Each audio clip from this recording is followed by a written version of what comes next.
It's an honor and it's a great pleasure to be invited to open such an important conference in Estonia. But first of all, I would like to thank the Ministry of Social Affairs and the Minister himself for a very good cooperation. Thank you. Domestic violence is about global human rights. It is about health, and it's certainly about development. It's an issue of geography, class, culture, age, sex, gender, race, and religion. It touches every community in every corner of the world. The topic is high on the agenda in Norway, both in our domestic policy and also in our foreign policy. Domestic and gender-based violence is a serious crime. In Norway, it is estimated that intimate partner violence affects 150,000 persons annually. This violence can have many expressions. It could be pure physical, or it could also be of the more subtle psychological character. Domestic violence is related to and can be an expression of the lack of equality between genders, but not only.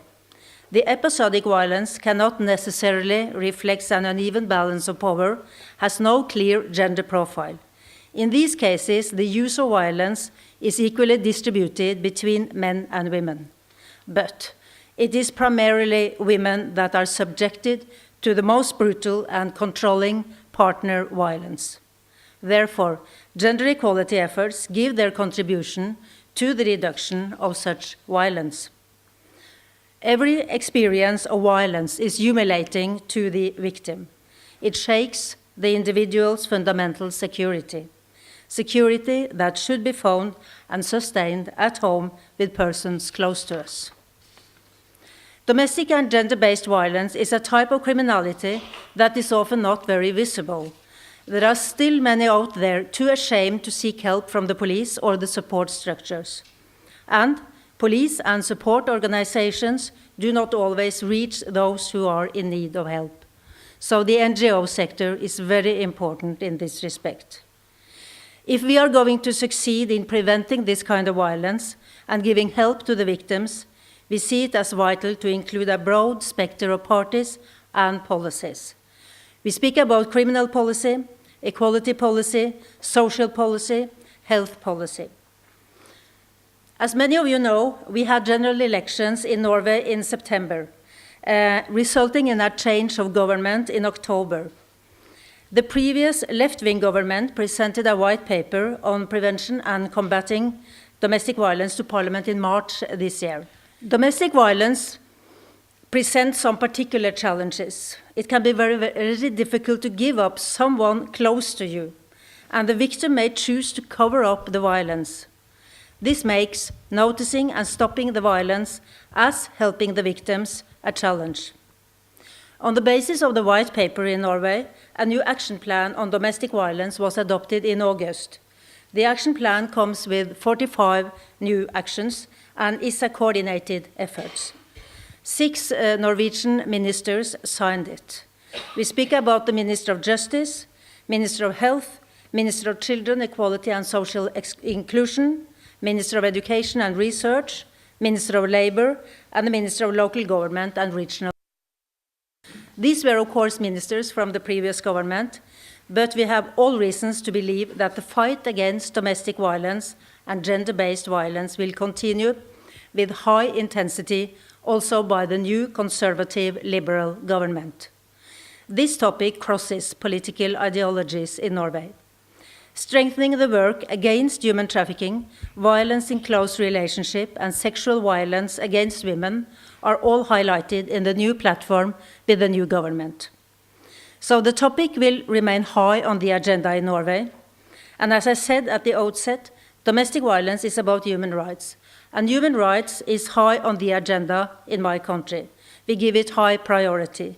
And we are very happy that Estonia is currently a member of the UN Human Rights Council, as the only Nordic Baltic countries. So we have a cooperation with Estonia on this. We are also happy to see that women and children are given priority from Estonia in their work in the Council. We share these values with Estonia, and we share the values embedded in the Istanbul Convention. The signing of the convention was an important signal from the Norwegian government that this work will be given high priority. As we speak, there is work going on to take all necessary technical steps so that the Parliament can ratify this convention. First of all, there is no doubt that the convention is a strong and far-reaching international treaty. It requires states to carry out a number of measures to improve the situation for victims of such violence and to prevent violence from occurring in the first place. Secondly, the Convention is a powerful tool to set violence against women and domestic violence on the agenda across Europe. In addition, it provides the state parties with tools to translate political will into practical and appropriate action.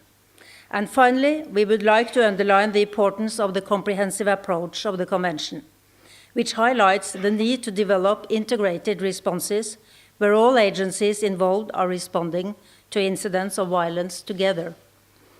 And in the Norwegian context, we are really working with this to create a climate to encourage cooperation and interaction. Over the last few years, we have developed some strategies that seem to point in the right direction. Among these is establishing children's houses and shelter service. For example, to improve the assistance and treatment services for children who live with domestic violence, the government has established children's houses throughout the country. 10 children's houses have been established now in Norway.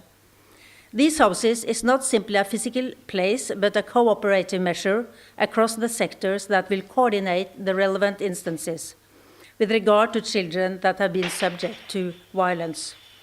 The children's houses are run by a team covering several professional fields and with expertise on sexual and physical abuse. This is vital to ensure that the child does not have to be moved from one instance to another in order to tell and retell her or his story. So, for us, it is important efforts against domestic and gender-based violence also in our partner countries. We do so in the UN, and we also have this as a priority under the EA and Norway grant. Our cooperation with Estonia under the EA Norway grants includes a whole range of other areas as well, from cultural heritage, research to green innovation and water management.